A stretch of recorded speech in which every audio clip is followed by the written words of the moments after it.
তারা মনে করেন যে আমি তো দোয়া জানি না, আমার দোয়া কে আল্লাহ কবুল করবেন। প্রথম কথা হলো আপনি দোয়া জানেন না কেন, এই একটি কারণে আপনার নিজেরই তো শাস্তি হবে। বাপ মার জন্য দোয়া করবেন তো পরের কথা, দোয়া শিখা আমাদের জন্য আবশ্যক কি আবশ্যক না? আল্লাহ কোরআনে বলছেন উদউনি আস্তাজিব লাকুম, তোমরা আমার কাছে দোয়া করো আমি দোয়া কবুল করব। কে বলেছেন এটা? তোমরা আমার কাছে দোয়া করো আমি দোয়া কবুল করবো। আল্লাহ ওয়াদা করছেন, আল্লাহ গ্যারান্টি দিচ্ছেন যে তোমরা দোয়া করো আমি কবুল করব। এরপরে যদি আপনি বলেন যে না আমি দোয়া করবো না, আমি করতে যাই না, তাহলে আপনার মতো হতভাগার কে হতে পারে? ভাইরা আমার, আমি একটু বলি, যে সমস্ত ভাইরা বলেন যে না হুজুর আমরা কি আর দোয়া করতে পারি, এই জন্য আমরা হুজুরদের দিয়ে দোয়া করাই। দোয়া হুজুরদের কাছে চাইতে নিষেধ নাই, কিন্তু ভুল বুঝেন না। ওই যে টাকা দিয়া মুর্দার জন্য দোয়া করাচ্ছেন, আমি সেটার বিপক্ষে বলছি, এবং সেটা আমার কথা না, সবল আমাদের কথা। আমি আপনাকে জিজ্ঞাসা করতে চাই, যে বলেন যে আমি দোয়া করতে তো জানি না, এই জন্য ওনার দিয়া করাই টাকা পয়সা দিয়া, আমি আপনাকে যদি বলি আজকে মাননীয় প্রধানমন্ত্রীর সাথে আপনার সাথে মিটিং এর অ্যারেঞ্জ আমি করতে পারছি, আগামীকালকে আপনার সাথে সাক্ষাৎ হবে, উনি আপনাকে 10 মিনিট টাইম দিবেন, আপনার মনের যে কোনো কথা বলতে পারবেন, তখন আপনি কি বলবেন বলেন? আপনি বলবেন যে আসলে প্রধানমন্ত্রী তো অনেক পরের কথা, এলাকার চেয়ারম্যান সাহেবের কাছে একটা জিনিস গোছায় আমি বলতে পারি না, আমি কথা সুন্দর করে গোছায় বলতে পারি না, তো এটা তো আমার যারা জটিল হবে, তো আমি যেতে পারবো না, আমি আমার এক বন্ধুকে পাঠাচ্ছি, আমার কথাগুলো সে বলে দিবে। এই কাজ কেউ করবে? শেহানা পাবলিক কাউকে কিন্তু পাঠাবে না, সে নিজে যাবে, লিস্টই করে নিয়ে যাবে যে প্রধানমন্ত্রী আমার ঘর দরকার, মন্ত্রী সাহেব আমার এটা বাড়ি দরকার, অমুক সাহেব আমার এটা দরকার, আমার সেটা দরকার। বলবে কি বলবে না? প্রধানমন্ত্রী দরকার নাই, আপনার এই এলাকার বড় একজন শিল্পপতি মনে করে, তার হাতে অনেক ক্ষমতা, অনেক টাকা পয়সা আছে, আপনাকে তার কাছে দেখা করার সুযোগ দেওয়া হচ্ছে, এবং আপনি যা চাবেন সাধ্য অনুযায়ী তিনি আপনাকে দিবেন। সে ওয়াদা উনি করেছেন যে ঠিক আছে এই লোকটাকে আমার কাছে আনা হোক, উনি যা চাবেন আমি দেব।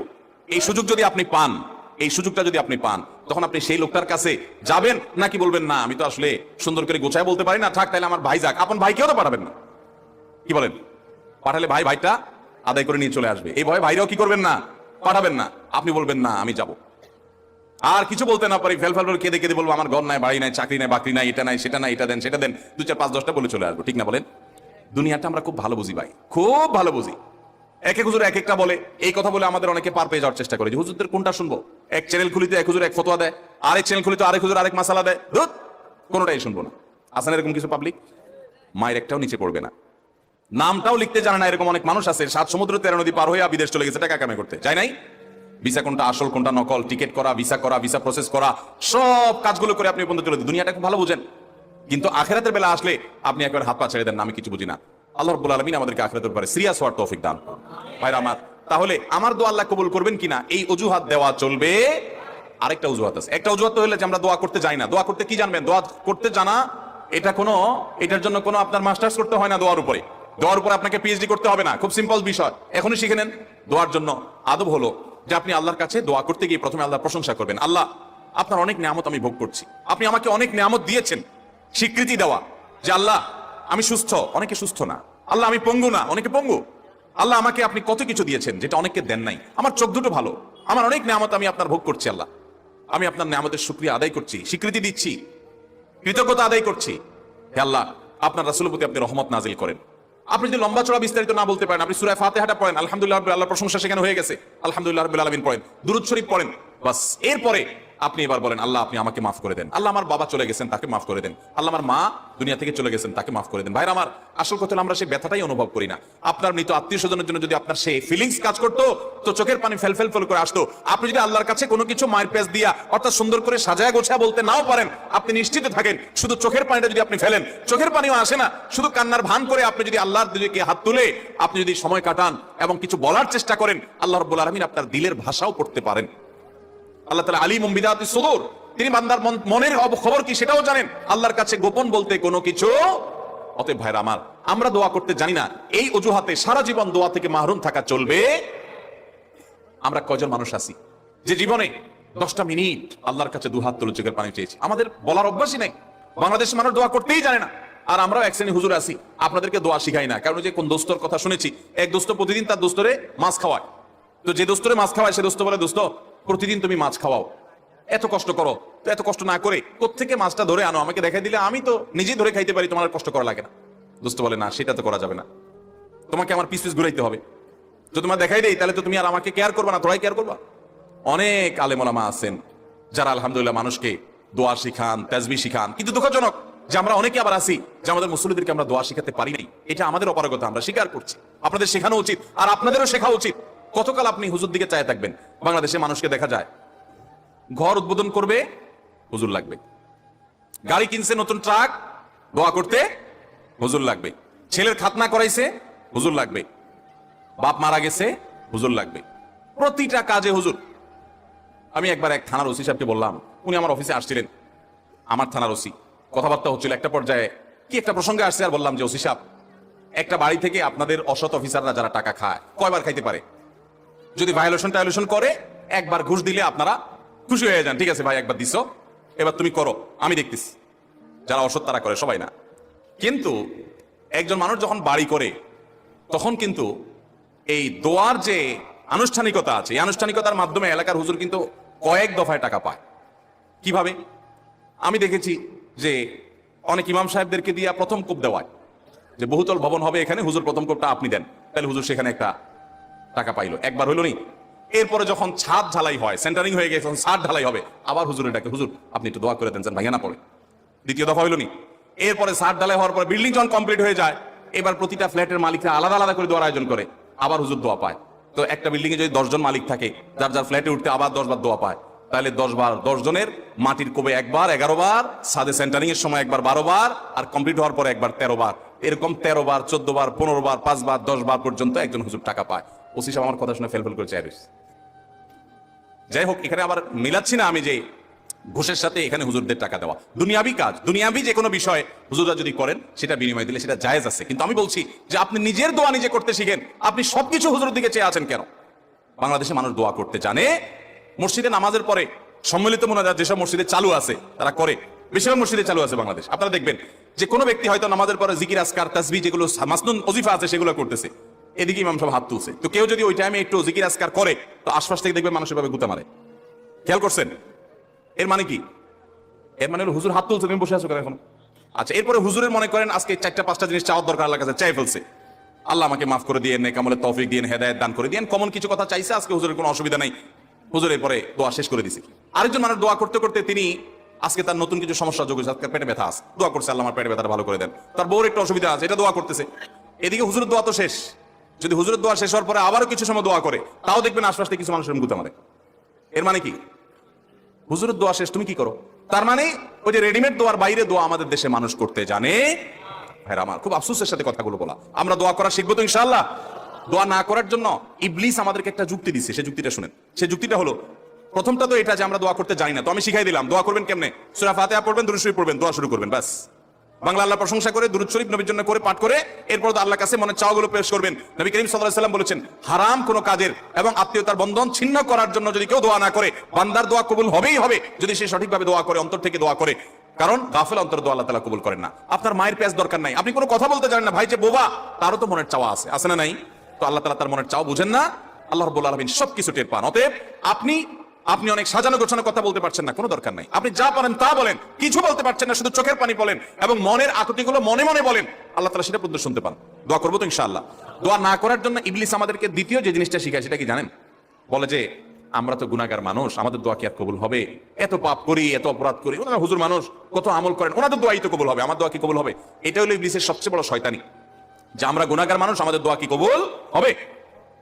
এই ষড়যন্ত্র শয়তানের, এটা দূর করার জন্য একটা বিশেষ একটা দৃষ্টান্ত আমি পেশ করতে চাই। সেটা হলো, আল্লাহ রাব্বুল আলামিন যখন আদম আলাইহিস সালামকে সৃষ্টি করার পর সকল ফেরেশতাকে, ইবলিসও তাদের মধ্যে শামিল ছিলেন, ইবাদত করতে করতে তাদের পর্যায়ে চলে গেছেন, তার দলভুক্ত হয়ে গেছেন, সে সহ সবাইকে যখন আল্লাহ রাব্বুল আলামিন সিজদা করতে নির্দেশ করলেন, সবাই সিজদা করলো, ইবলিস সিজদা করলো না।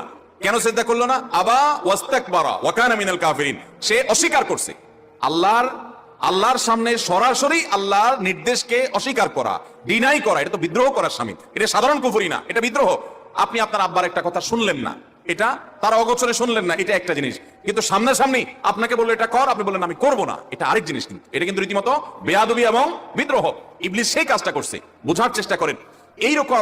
এইরকম জঘন্য অপরাধ যে আল্লাহ রাব্বুল আলামিনের সামনে সরাসরি বিদ্রোহ করা, সরাসরি বেয়াদবি করা। কার সামনে বেয়াদবি? কোন প্রধানমন্ত্রী প্রেসিডেন্টের সামনে না, যাদের সামনে বেয়াদবি করলে কল্লা উড়ে যাবে, স্বয়ং সৃষ্টিকর্তার সামনে বেয়াদবি। প্রধানমন্ত্রী এবং প্রেসিডেন্ট তো পরের কথা, দুনিয়ার সকল প্রধানমন্ত্রী প্রেসিডেন্টের বানানেওয়ালা রব, তার সামনে বেয়াদবি করছে কে? ইবলিস। বোঝার চেষ্টা করেন, পরিস্থিতিটা বোঝার চেষ্টা করেন। ওই টাইমে আল্লাহ রাব্বুল আলামিনের রাগান্বিত হওয়ার কথা কি কথা না? আল্লাহর নাফরমানি যত মানুষ, যত সৃষ্টি যতভাবে করুক, ইবলিসের চাইতে এইরকম বেয়াদবি নাফরমানি আল্লাহ সৃষ্টি জগতে কেউ করেও নাই, কিয়ামত পর্যন্ত কেউ করবেও না। এইরকম নাফরমানি করেছে, আবা ওয়াস্তাকবার, অহমিকা করেছে, দম্ভ করেছে আল্লাহর সামনে দম্ভ। ভাইরা আমার, সিচুয়েশনটা বুঝলেন তো যে পরিস্থিতি কি? মজার বিষয় হলো এইরকম আল্লাহর রাগের সময় পর্যন্ত ইবলিস কিন্তু আল্লাহকে খুব ভালো করে চিনতো, কারণ কাছাকাছি থেকে ফেরেশতাদের মধ্যে বাদবন্দি করছে। আল্লাহর রহমত যে তার গোসার উপরে গালিব থাকে, সাবাকাত রহমতি আলা গাদাবি, অর্থাৎ হাদিসে কুদসিতে আছে আল্লাহ তাআলা বলেছেন যে আমার রাগ এবং ক্রোধের উপরে আমার রহমতটা বিজয়ী হয়েছে। ইবলিস সেটা জানতো, এই জন্য ওই রাগের সময় বেয়াদবি করেছে। ওই সময়টাতে হুট করে ইবলিস একটা দোয়া করে বসলো আল্লাহর সামনে। খেয়াল করে কি দোয়া করছে? রব্বি ফানজুরনি ইলা ইয়াউমি ইউবআসুন, আল্লাহ আমাকে আপনি সুযোগ দেন। আল্লাহ যখন বললেন ফাখরুজ মিনহা ফাইন্নাকা রাজিম, যাও বের হও জান্নাত থেকে, তুমি বিতাড়িত, তোমাকে তাড়িয়ে দেওয়া হলো। ওই টাইমে আল্লাহ তাআলা রাগ হয়ে বের করে দিয়েছেন। ভয়ে তো এই টাইমে আল্লাহর কাছে কিছু বলার কথা না, কিন্তু ইবলিস ওই টাইমে আল্লাহর কাছে দোয়া করে বসছে। কি দোয়া? আল্লাহ আমাকে কিয়ামত পর্যন্ত কি দেন? হায়াত দেন, আর শয়তানি করার সুযোগটা দেন। যে আদমের কারণে আমার জান্নাত থেকে বের হতে হলো, এই আদমের সন্তানদের প্রত্যেকটা মানুষকে আমি পথহারা করে ছাড়বো। এই জন্য একটা জিনিস খেয়াল করেন, নামাজ পড়তে আরাম লাগে না কষ্ট লাগে? তাহলে তো সব ফেরেশতারা, কিসের ওয়াজ টাজ করবো, দরকার আছে এখানে কোনো? এগুলো সব সাক্ষাৎ ফেরেশতা। আমার তো কষ্ট হয়, ফজর নামাজে উঠতে কষ্ট হয় না আপনাদের? আপনাদের তো আরাম লাগে বলতেছেন। শরীরটা একটু মেজমেজ করে না? অলসলের ভাব আসে না? আপনার তো আসে না মাশাআল্লাহ। সাক্ষাৎ বুজুর্গ সব। আচ্ছা ভাই, আমাদের ভালো কাজ করতে কষ্ট লাগে, আচ্ছা খারাপ কাজ করতে কষ্ট লাগে? জেনার দিকে মানুষের মন আকৃষ্ট হয় কি হয় না? হারাম উপার্জনের দিকে মন টানে কি টানে না? 2 নম্বর কাজ দিকে মন টানে কি টানে না? কিন্তু ভালো কোনো কাজ দিকে তো মন টানে না। কাহিনী কি? এখানে কেউ একজন কাজ করছে, পেছনে নেপথ্যের মহা শত্রু আছে যে পেছন থেকে কাজ করছে, তার নাম কি? ইবলিস। এবং এই বিষয়ে আমি কথা বললে কয়েক ঘন্টা কথা বলতে হবে। ইবলিস কিভাবে ইবলিসি করে, কোরআনে আপনারা একটা জিনিস লক্ষ্য করবেন, যেখানে শয়তানের আলোচনা আসছে সেখানে আল্লাহ তাআলা একটা শব্দ ব্যবহার করেছেন, আদু ও মুবিন। শয়তান তোমাদের শত্রু। কিরকম শত্রু? প্রকাশ্য শত্রু। শয়তান দেখছেন কোনদিন আপনারা? আল্লাহ বলছেন প্রকাশ্য শত্রু, এক জায়গা না, যেখানেই শয়তানরে বলছেন শত্রু সেখানে আল্লাহ বলছেন প্রকাশ্য শত্রু। গোপন শত্রু বলেন না আল্লাহ তাআলা। কাহিনী কি? এই জন্য বললাম যে শয়তান নিয়ে কথা বলতে কয়েক ঘন্টা বলতে হবে। শয়তান নিয়ে আমার একটা আলোচনা করার পরিকল্পনা আছে, রেডি করে রেখেছি, কোন এক জায়গায় আমি বলবো। আজকে সেটা নিয়ে আলোচনা ইস্যু না, মূল ইস্যুতে আবার ফিরে আসি। শয়তান যখন আল্লাহ তাআলার এরকম রাগের সময় ফাখরুজ মিনহা উখরুজ মিনহা ফাইন্নাকা রাজিম, বের হও জান্নাত থেকে, তোমাকে তাড়িয়ে দেওয়া হলো, রাগের মুহূর্তে আল্লাহ বাইর করে দিলেন। আমাদেরকে এরকম রাগের মুহূর্তে বের করে দিলে আমরা আবার তার কাছে কিছু চাইতে যাবো? যেখানে তো থাপ্পড় খাবো কিছু চাইলে, যে চাওয়ার সময় হলো রাগের মুহূর্ত। ইবলিস ওই টাইমে আল্লাহর কাছে বলছে, আল্লাহ শয়তানি করতে চাই, এই মানুষ যাদের কারণে আমার জান্নাত থেকে বের হতে হলো, লা কউদান্না লাহুম সিরাতাকাল মুস্তাকিম, আল্লাহ আপনার সিরাতে মুস্তাকিমের প্রতিটি মোড়ে মোড়ে আমি বসবো। লা কউদান্না আরবি গ্রামারের ছাত্ররা বলতে পারবেন, লামে তাকিদ নুনে তাকিদ সাকিলা, অবশ্যই আমি আপনার পথে আসার জন্য যে সিরাত মুস্তাকিম, ওই সিরাতে মুস্তাকিমের রাস্তায় আমি বসবো, বসে আমি তাদেরকে গোমরাহ করব। গোমরাহ যে করবে সেখানেও বলেছে লা উগফিয়ান্নাহুম আজমাইন, আমি আপনার এই আদম সন্তান প্রত্যেকটাকে পথহারা করে ছাড়বো। ওই যে নামাজ পড়তে তার ভালো লাগবে না, খারাপটা করাবো তারে দিয়া, মন্দটা করাবো। ইবলিসি করবে, আল্লাহর কাছ থেকে এই সমস্ত পারমিশন চাচ্ছে। আপনি বুঝেন, রাগের মুহূর্তে তাও আবার ইবলিসি করার পারমিশন চাচ্ছে। যেহেতু দোয়া করছে আল্লাহর কাছে, প্রার্থনা করছে, আল্লাহ তাআলা বলেছেন ইন্নাকা মিনাল মুনজারিন, যাও তোমাকে তোমার কাঙ্ক্ষিত প্রার্থিত বিষয় মঞ্জুর করে দেওয়া হলো। একটু বোঝার চেষ্টা করেন, ইবলিস যদি ইবলিস হয়ে আল্লাহর রাগের মুহূর্তে দোয়া করে পায়, তাহলে আপনি আমি কি ইবলিসের চেয়ে খারাপ হওয়ার কোনো সুযোগ আছে? তাহলে আমাদের যদি মনে হয় যে না আমরা তো গুনাহগার মানুষ, আমাদের দোয়া কি কবুল হবে, তাহলে বুঝতে হবে এটা ইবলিস আমাদেরকে দোয়া থেকে বঞ্চিত রাখার জন্য নেক্সট সুরতে ধোঁকা দিচ্ছে। মনে হচ্ছে আমরা বিনয়ী হচ্ছি, তাই না? যে আমি নিজেকে ছোট মনে করছি, আরে আমি গুনাহগার, আমার কি দোয়া কবুল হবে? এটা নেক্সট সুরতে দোয়া, ধোঁকা।